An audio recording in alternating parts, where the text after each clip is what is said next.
الملتقى الجنة. عن رافع بن عبد الله قال لي هشام بن يحيى الكناني: لأحدثنك حديثا رأيته بعيني وشهدته بنفسي. قلت: حدثني يا أبا الوليد. قال: غزونا أرض الروم سنة 38، وكنا رفقة من أهل البصرة وأهل الجزيرة، وكنا نتناوب الخدمة والحراسة وإعداد الطعام.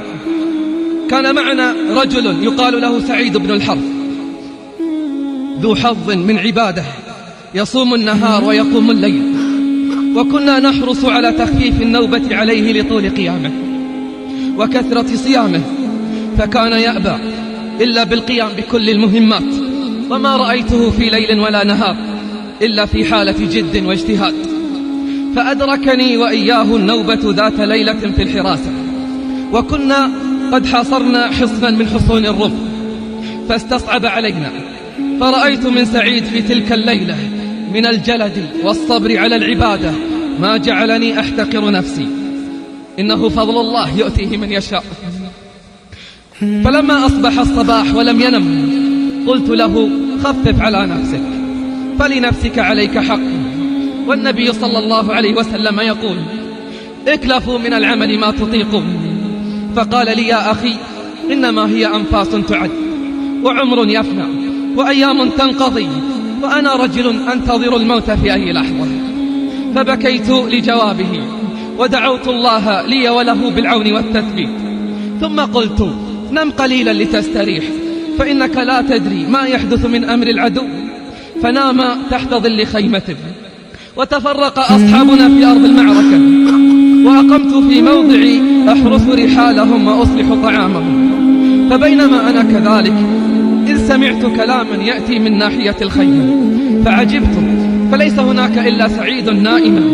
ظننت أن أحدا قد جاءه ولم أره، فذهبت إلى جانب الخيمة فلم أرى أحدا، وسعيد على حاله نائما، إلا إنه كان يتكلم في نومه ويضحك. أصغيت إليه وحفظت كلامه، ثم مد يده وهو نائم كأنه يأخذ شيئا، ثم ردها بلطف وهو يضحك، ثم قال: فالليلة إذن.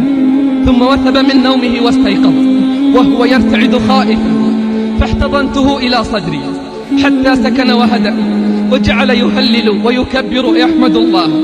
فقلت: ما شأنك؟ فقد رأيت منك عجبا وسمعت منك عجبا، فحدثني بما رأيت. قال: اعفني من ذلك. فذكرته حق الصحبة، وقلت: لعل الله ينفعني بما تقول. فحدثني عما رأى في منامه. قال: جاءني رجلان لم أر قط مثل صورتهما كمالا وحسنا، فقالا: أبشر يا سعيد، أبشر يا سعيد، فقد غفر ذنبك وشكر سعيك وقبل عملك واستجيب دعاؤك وعجلت لك البشرى في حياتك، فانطلق معنا حتى ترى ما أعد الله لك من النعيم. قال: فأتينا على حور وقصور وجواري وغلمان وأنهار وأشجار، فأدخلوني في قصر ثم إلى دار فيه، حتى انتهيت إلى سرير عليه واحدة من الحور العين كأنها اللؤلؤ المكنون. فقالت لي: قد طال انتظارنا إياك. فقلت لها: أين أنا؟ فقالت: أنت في جنة المأوى. قالت: أنت في جنة المأوى. قلت: ومن أنت؟ قالت: أنا زوجتك الخالدة. فمددت يدي إليها فردتها بلطف وقالت: أما اليوم فلا، إنك راجع إلى الدنيا. قلت: لا أريد الرجوع، قلت: لا أريد الرجوع. فقالت: لا بد من ذلك، وستقيم هناك يعني في الدنيا 3، ثم تفطر عندنا إن شاء الله تعالى. فقلت: بل الليلة. قالت: إنه كان أمرا مقضيا. ثم قامت من مجلسها فوثبت لقيامها، فإذا أنا قد استيقظت وأنا أسألك بالله لا تحدث بحديثي هذا واسترني ما حييت. قلت أبشر فلقد كشف الله لك ثواب عملك. ثم قام فتطهر واغتسل ومس طيبا، ثم حمل سلاحه ونزل إلى أرض القتال وهو صائم، وظل يقاتل حتى الليل.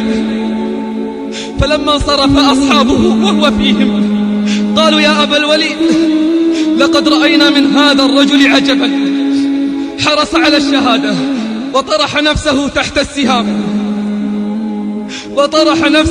السهام والرماح، وكل ذلك يصرف عنه.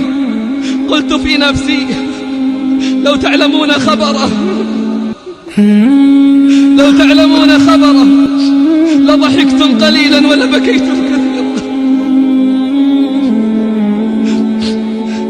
قال فأفطر على قليل من الطعام وبات ليلته قائما، فلما أصبح صنع كصنيعه بالأمس، وفي آخر النهار عاد هو وأصحابه وذكروا عنه مثل ما ذكروا بالأمس، حتى إذا كان اليوم الثالث انطلقت معه وقلت لا بد أن أشهد أمره وأرى ما يكون. فلم يزل يقاتل ويكبد الأعداء الخسائر وينكل فيهم ويصنع الأعاجيب، وهو يبحث عن القتل والموت مضانه، وأنا أراه وأرعاه بعيني ولا أستطيع الدنو منه. حتى إذا نزلت الشمس للغروب وهو أنشط ما كان، فإذا برجل من أعلى الحصن قد تعمده بسهم فوقع في نحره فخر صريعا وأنا أنظر إليه، فصحت بالناس فحملوه وبه رمق من حياة وجاءوا به يحملونه. فلما رأيته قلت له هنيئا لك ما تفطر عليه الليلة.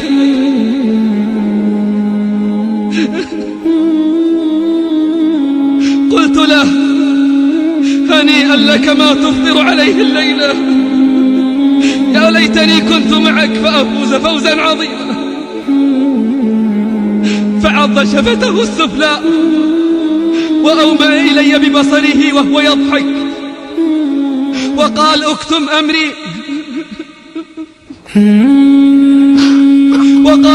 أمري، والملتقى الجنة. ثم قال الحمد لله الذي صدقنا وعدنا، فوالله ما تكلم بشيء غيرها.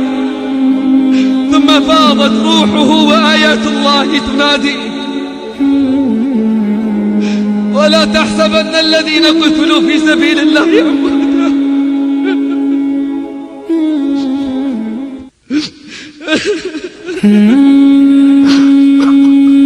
ولا تحسبن الذين قتلوا في سبيل الله أمواتا بل أحياء عند ربهم يرزقون فرحين بما آتاهم الله من فضله ويستبشرون بالذين لم يلحقوا بهم من خلفهم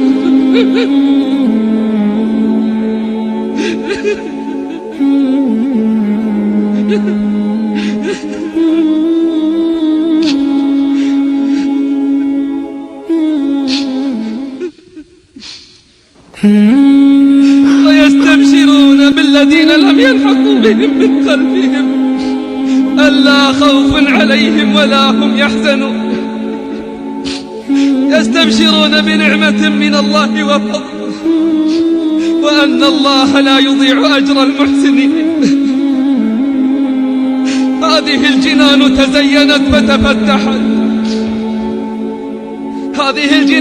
تزينت فتفتحت أبوابها فعجبت للعشاق أينام من عشق الجنان وحورها وكرائم الجنات للسباق بل كيف يغفل موقن بعظيم سلعة ربه وبذا النعيم الباقي.